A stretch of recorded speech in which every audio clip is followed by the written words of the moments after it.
Hi, welcome to my review of Carrying Up the Jungle from 1970, directed by Gerald, and of course the 19th Carry On film in the series. So yes, we are back once again, ready to discuss another Carry On film. This time around, Carry Up the Jungle.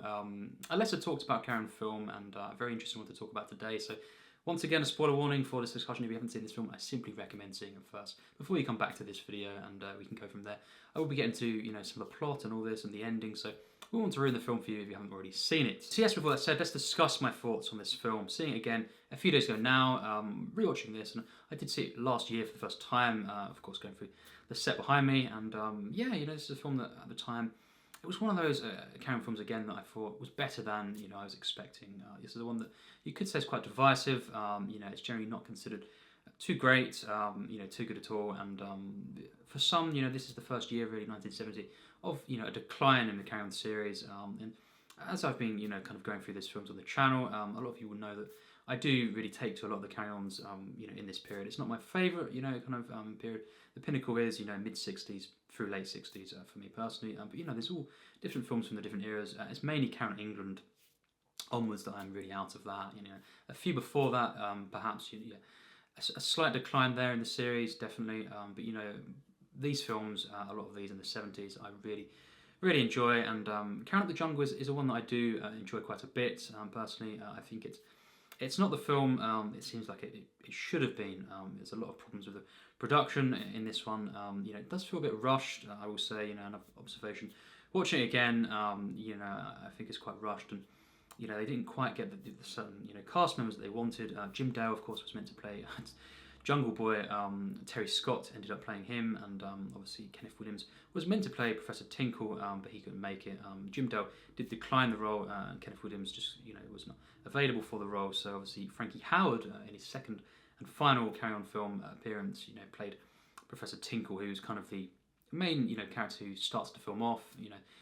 When we start the film off, it's very interesting. We have him, Professor Tinkle, talking to the crowd. Recounts this tale of one of his many expeditions to the audience, and it very quickly cuts to the main bulk of the film. That is, most of it. And then obviously at the end we do have kind of going back to that, and him making closing remarks on this tale. But we have the main bulk of the film is in the jungle, obviously, and this expedition financed by Lady Bagley, played by Joan Sims, and it's revealed at one point she's looking for a long lost husband and son, who's a baby at the time, and obviously in this film played by Terry Scott as Ugg, or Jungle Boy, obviously, and Charles Hawtrey, we learn obviously in the final act really that he is the long lost husband. He plays the husband. So quite a bizarre film, really, in the plot, and especially when Terry Scott comes into this film. That's when it's just insane at times. He is Jungle Boy, Ugg, of course, and it would have been funny to see Jim Dale in the role, but Terry Scott is certainly very memorable in this. It's just it really is something else. Obviously, it's a parody mainly of different Tarzan films and books, and this is the Tarzan-like character, Jungle Boy, and I think just so many moments in this film are just so bizarre. It's at times a bit too much, too over the top. It's a bit too silly, even I will say that, for its own good. When he's swinging from the trees and all this, and doing the usual Tarzan yells, it's just a bit too kind of cheap at times, I will say that. But he does form this kind of romance with Jacki Piper's character of June. She is the assistant of Lady Bagley, and it's the first Jacki Piper appearance in this film, and I loved her in this film, really did. Something else. And obviously 4 films in total that she was in the Carry On series, and of course Kenneth Connor, yes, he returns after quite a few years. Carry On Cleo was his final one until this film, and then as we know, he was in really most of the Carry On films. Final one being Carry On Emmanuel, which is not a good film for me, and he wasn't in Columbus obviously, but Carry On Emmanuel, that was his final film, and he was in obviously a lot of the early ones, and then all these films really, pretty much, so it's great to see Kenneth Connor as well returning, and he's really funny in this film. Particular funny moment sticks out is when he gives the binoculars to the gorilla, and just a lot of kind of moments in the tents. A lot of the kind of first act of this film is them kind of getting to know each other, their motivations really, the characters for why they're setting out on this expedition, and obviously Bill is played by Sid James, and he has this assistant as well. Up to Daisy, and played by Bresslaw, which is quite hilarious there, and just the interactions throughout this first half really is what makes the film. I think the dinner table sequence, that was hilarious. One of the funniest moments in the film. Sustained comedy that is very silly at times, but it works so well. Reactions from different characters and just all the stuff going on as well in the tents. For the most part, is really really funny. Obviously as well, we get to the point where June kind of goes off and she meets Jungle Boy, and the romance develops there. I was definitely I found this to be very funny and charming as well. The way that was done, one of the highlights of the film. Terry Scott mostly plays this very very well. Again, they're using him in perhaps too silly of ways. When he's swinging around and all this and making a lot of yells, it's a bit too much at times. But when he is involved in different characters, it's quite funny and investing in a charming way. So yeah, we have that. I think a lot of the characters come into it as well as we go throughout the film. We have Charles Hawtrey being revealed in the final act. Valerie Leon as well. Kind of leading that tribe there. So it's a few moments where current cast members show up later on in the film, and we do have a fairly small team of main characters really, of the regulars. So not too many characters here, but it works at times. The fact that it's small scale and it's more focused at times, it's particularly in the first half. I find when we go into the second half, it gradually loses me really with the gags for the most part, and also just the flow of the film. It's mainly the final act where I'm kind of, this isn't too good at all.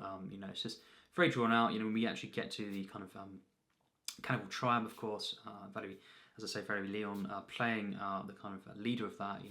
It's funny at first, the whole kind of concept there, but then it's very short-lived. It's very stretched very thin. I think just a very one-note joke really there, and it's kind of 20 minutes of just stuff that is very drawn out for me. And then we have stock footage, of kind of this stampede of animals going through with the jungle there, and just I think that was a bit cheap, and it just isn't very funny. Some of that final act, and the outcome is nice in some ways. Obviously, Professor Tinkle recounting, as I say, the kind of this exposition at the end there, and I really do love Frankie Howerd.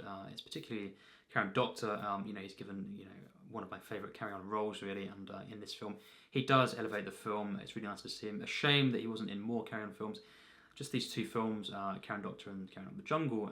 But he is really good in this film, and it's nice to see him.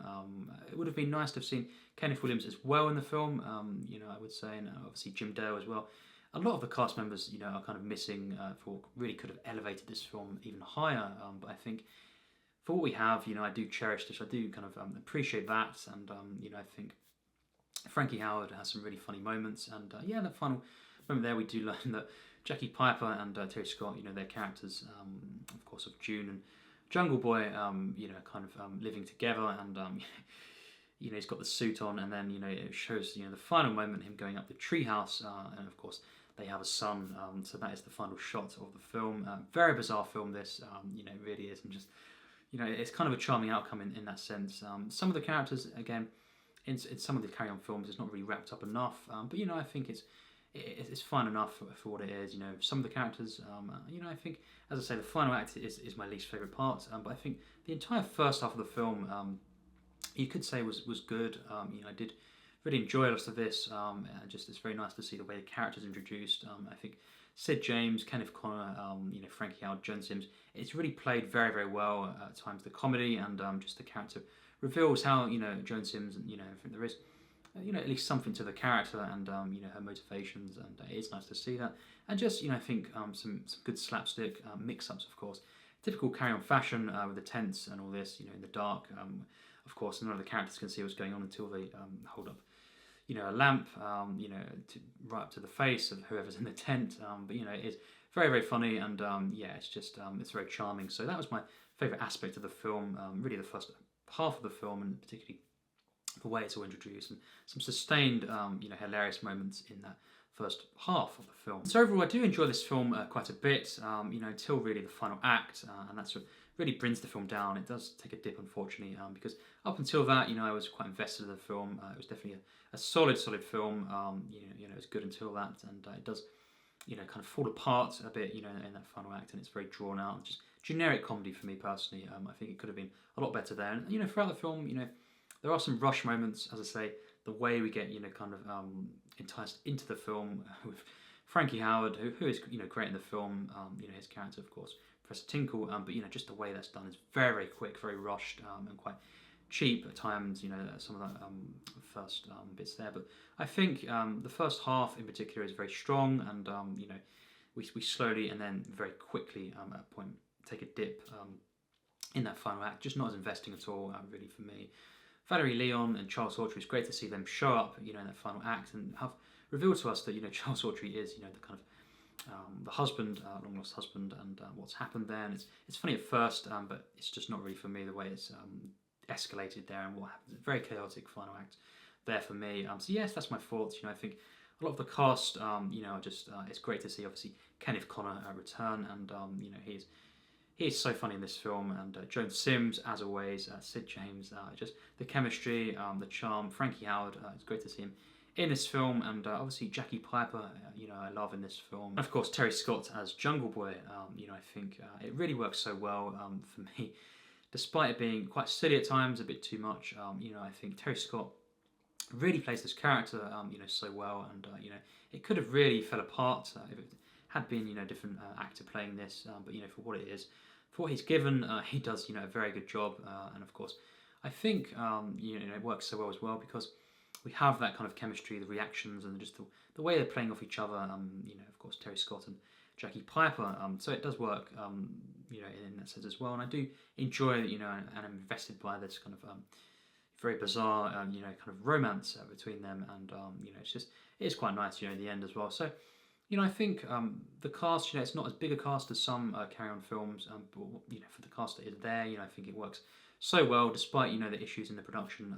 It does perhaps feed into it at times. It is quite rushed feeling, as I say. But I think the cast members, giving their all, and it's a little bit cheap at times. The film in some of the visuals and stuff, but overall it's fine enough, and it has got a lot to offer in that first half in particular. So overall, my final rating for this film is a 67%. So yes, it represents my overall enjoyment of the film. I think it could have been a lot higher if it had been up to the standards of the first half of the film.